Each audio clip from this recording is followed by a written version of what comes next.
Hey, it's Megan McFadden from Mischievous Monsters. Today is April 8th, 2023. We're going to do some landscaping today. So the reason why I'm in my car is I got some manure and some soil that I'm using for potting soil. Well, as a vegan, it might be debatable about manure on if I should use it or not. But if you think of it in this perspective, poop comes out of your body no matter what. So if you're going to use manure, it's not going to be something that's, you're not shedding wool off of a sheep or taking babies from a cow. It's just poop, if you think of it like that. And then apparently the soil I use has like worm casing, so that's apparently worm poop.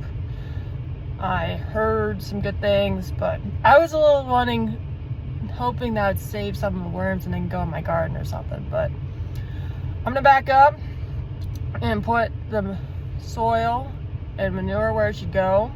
The manure is gonna go on my asparagus patch, and the soil is gonna go by my front porch because I'm gonna eventually use this potting soil probably tomorrow afternoon after our Easter celebrations, but we'll see.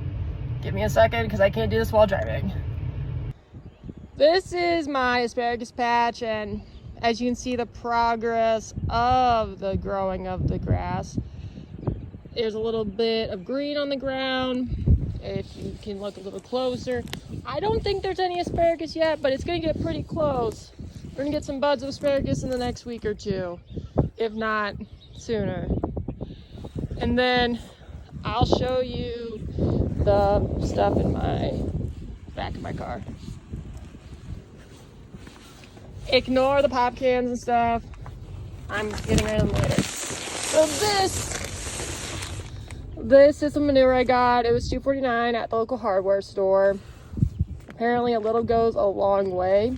So I'm just gonna put a sprinkle of this on my asparagus patch. But I'll do that after I remove the brush and clean up the rose bushes. This is the potting soil I got at my local hardware store. It was a pretty moderate price, $5.49. It was probably a little less than average. Some of the higher prices I saw were $13 or $14, and the lowest was like $2 or $3. But that pretty much had no nutrients in the soil, just pure soil. And this is going to be used to do some of my potting soil. I think tomorrow I'm going to plant some potatoes and then the onion that's sprouting in my house. But I was like, I'm not gonna waste this. I'm just gonna plant it later.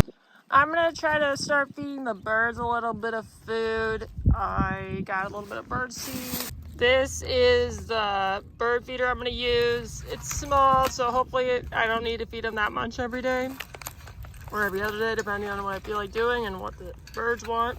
Hi, Edward.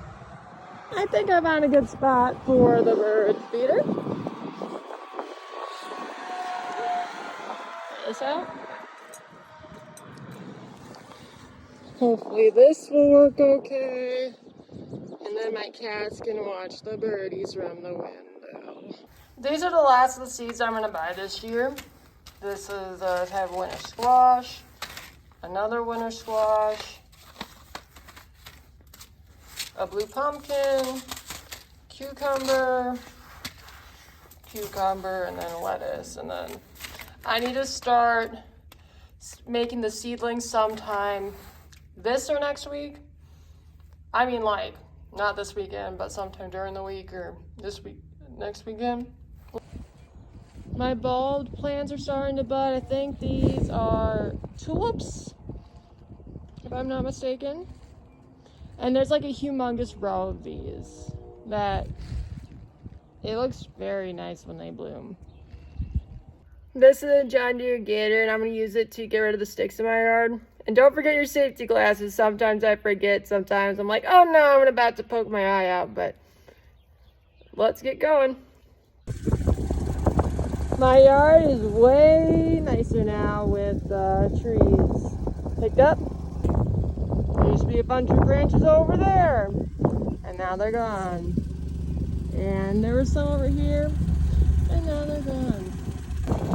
This is my pile of sticks. This is my last load. I probably did close to 7 to 10 loads.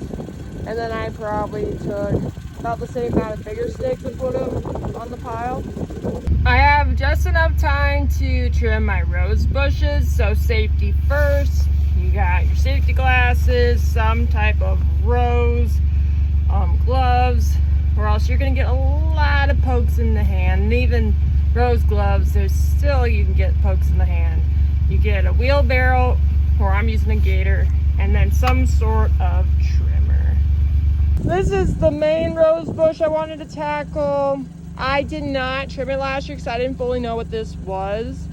The thing I had issues with is this was the only one that budded. All my other ones grew super tall, but they didn't bud at all. So I'm gonna try to give it some rose food type thing, as well as trimming it so it's a lot less branches here. I finished trimming this rose bush. Normally I don't trim this much off it, but it was growing really wild and it hasn't been trimmed in 3 years. These are all the branches I cut off the rose bush. And when you are disposing of rose bush, be careful, because since there's a lot of thorns, you could pop a tire, or even on the gator, or even on your car, depending on where it's driving on. I have a few more rose bushes to trim around my house, and then I'll be done for the day. These won't take that long because I trimmed them last year. And I'll also trim the rose bushes at my parents' house, but I'm not going to show them that because you get the gist after you see a few rose bushes. One thing I've learned online, you're supposed to trim rose bushes when it's starting to bud. And I got some rose food, but I'm probably not going to give it till tomorrow because I need to get going. That looks much better. I have one more rose bush to do right by my house, and then I'm done for the day. This is the last rose bush I will trim today, which is right by my front door. It is a climbing rose bush. That is why there is a gate right there, or just an iron rod thing. I finished trimming the last rose bush. I'm gonna put everything away that I'm done for today. Thanks for watching. Please subscribe to my YouTube channel if you haven't already. Hopefully tomorrow I'm gonna be doing some more planting, gardening, prep, things like that. I'll see you soon.